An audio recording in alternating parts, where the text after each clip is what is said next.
ஆய், வணக்கம். சென்னை எஸ்கே பிஜிஎன் தம்பி ஒருத்தர் ஃபோன் பண்ணி ஜாக் புறானா என்ன, கர்னியில் குல்தார் புறானா என்ன, அப்புறம் கர்னியில் பட்டை புறானா என்னன்னு கேட்டாப்புல. அது ஒரு புறாவை நான் காட்டி எக்ஸ்பிளைன் பண்ணுறேன் பாருங்கள்.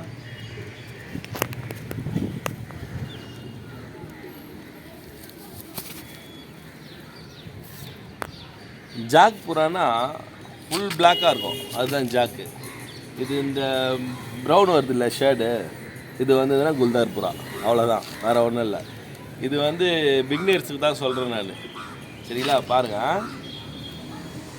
அப்புறம் வந்து இந்த ரெக்கை பார்த்தீங்கன்னா அந்த வால் யூக்குலில் வரணும் ரெக்கை, அது பறவை நல்லா இருக்குன்பாங்க.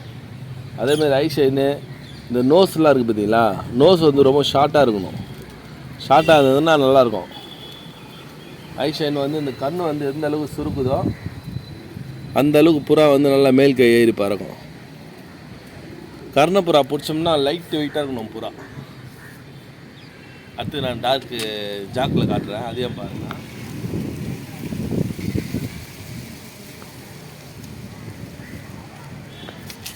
இந்த டார்க் வந்து பார்த்தீங்களா பிளாக்கு, இந்த பிளாக்கில் வந்து ப்ரௌனு வரக்கூடாது, அதுதான் வந்து ஜாக் புறா. அதேமாதிரி இந்த நோஸ் வந்து இன்னும் ஷார்ட்டாக வரணும்.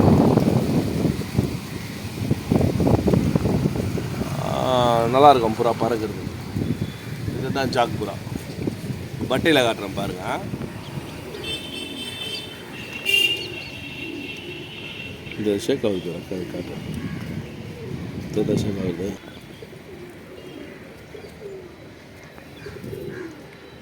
இது பட்டை புறா, இது கைரால பட்டை. இது இந்த பாடி ஒரு வைப்ரேஷன் ஆகுது பார்த்தீங்களா, இந்தமாரி வைப்ரேஷன் ஆச்சுன்னா அது ரொம்ப நல்ல புறா. அது எங்கேயாச்சும் அதுமாரி புறா கிடைக்கும் போது மிஸ் பண்ணாதீங்க, சரிங்களா? ரொம்ப ரொம்ப நல்ல புறாங்க. அது நல்லா பறவையும் சரி, நல்லாயிருக்கும்.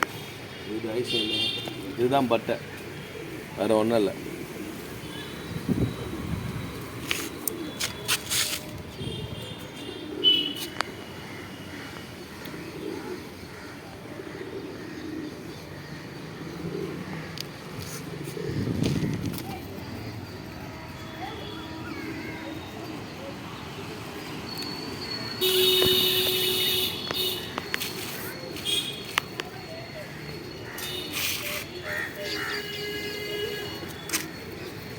ஷார்ட் ஆகுது பார்த்தீங்களா புறா, லென்த்து ரொம்ப ஷார்ட் ஆகுது.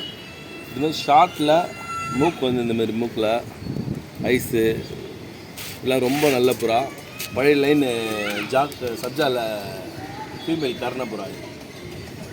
இதோடைய வகைரா நம்மகிட்ட நிறைய பட்டாங்க இருக்குது. யாருக்காச்சும் தேவைப்படுறோம் கான்டெக்ட் பண்ணுவேன். சும்மா பறக்கும் போது பாருங்கள் ஐடியா.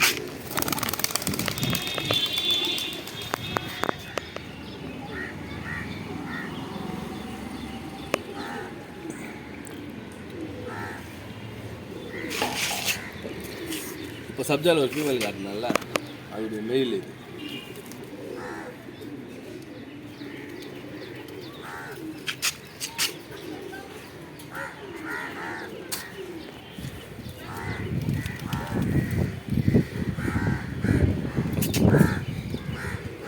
சூப்பர் பேடு இது. இதில் வர வகைரவங்க நல்லா பறவை, நல்லா அடி. வீடியோ அடியை பாருங்கள்.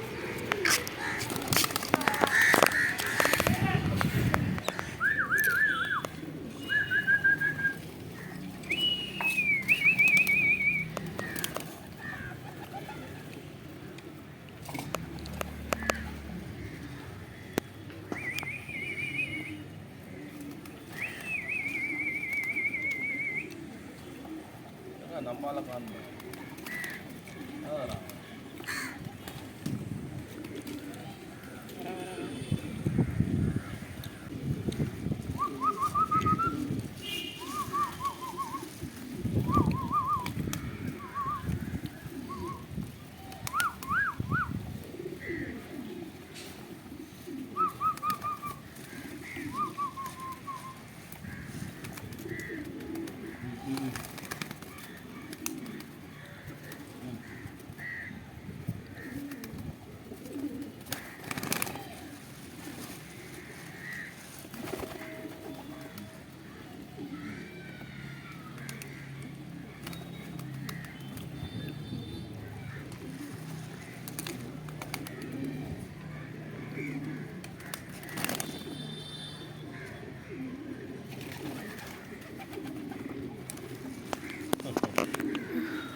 கட்ட கட்ட கண்டுபிடிச்சிட்டு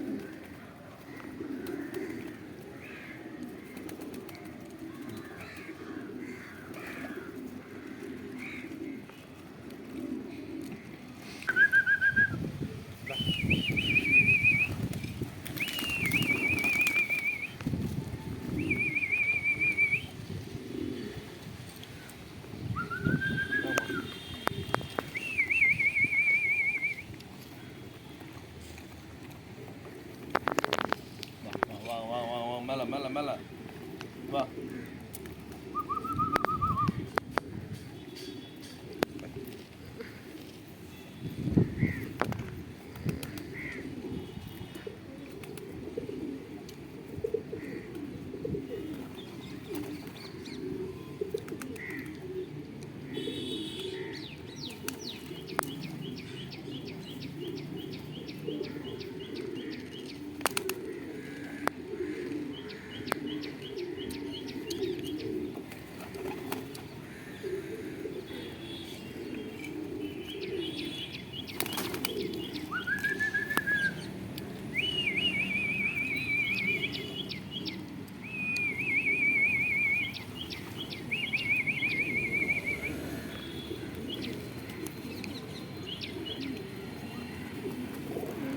இவ்வளோ நேரம் நம்ம புறாங்க தீனி சாப்பிட்றதெல்லாம் பார்த்துருப்பீங்க.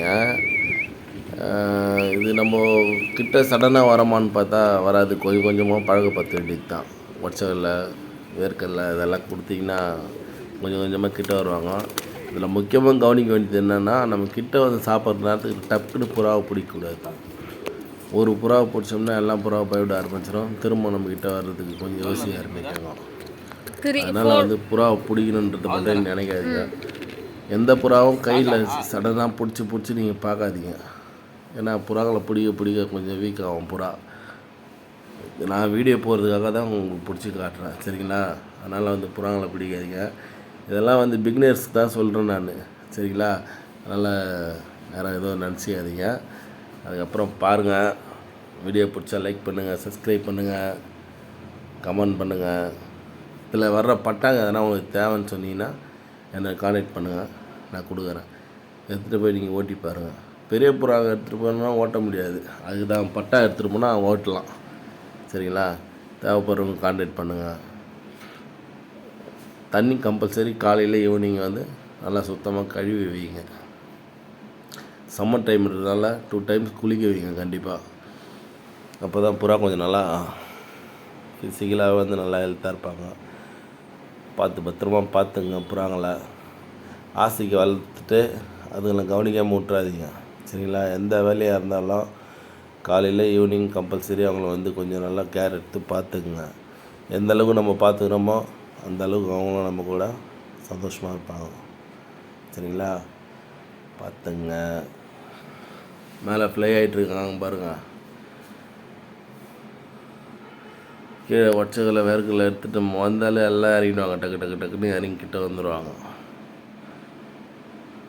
எல்லாம் நம்ம ரொட்டீனாக நம்ம ப்ராக்டிஸ் பண்ணுறது தாங்க இது, சரிங்களா? அதேமாரி கேஜுக்குள்ளே போகிறத வந்து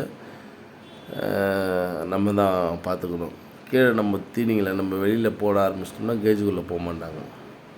அதனால் வந்து ஒற்றைக்கல்ல வேர்க்கடலை வெளியில் சும்மா கொடுக்குறதோட நிறுத்திக்கிட்டு தீனியை மட்டும் வெளில வைக்கக்கூடாது, கேஜுக்குள்ளே தான் வைக்கணும். அதையும் பார்த்துங்க. கேஜ் சுத்தமாக நீட்டாக வச்சுங்க, க்ளீனாக வச்சுங்க. நம்ம எவ்வளோத்துக்கு க்ளீனாக வச்சுக்கிறோமோ அவ்வளோத்துக்கு கூண்டுக்குள்ளே கேஜுக்குள்ளே புறாங்களுக்கு எந்த ஒரு நோயும் எஃபெக்ட் ஆகாது. நம்ம கேஜ் க்ளீனாக வைக்கலனா தான் புறாங்களுக்கு கண் வலி, சுக்கா, அந்தமாரி சில பிரச்சனைகள்லாம் வரும். எந்த பிரச்சனையும் வரக்கூடாதுன்னா நம்ம கேஜ் சுத்தமாக வச்சுக்கணும், சரிங்களா? இவ்வளோ நேரம் பொறுமையாக பார்த்தது எல்லாருக்கும் நன்றி. தேங்க்யூ.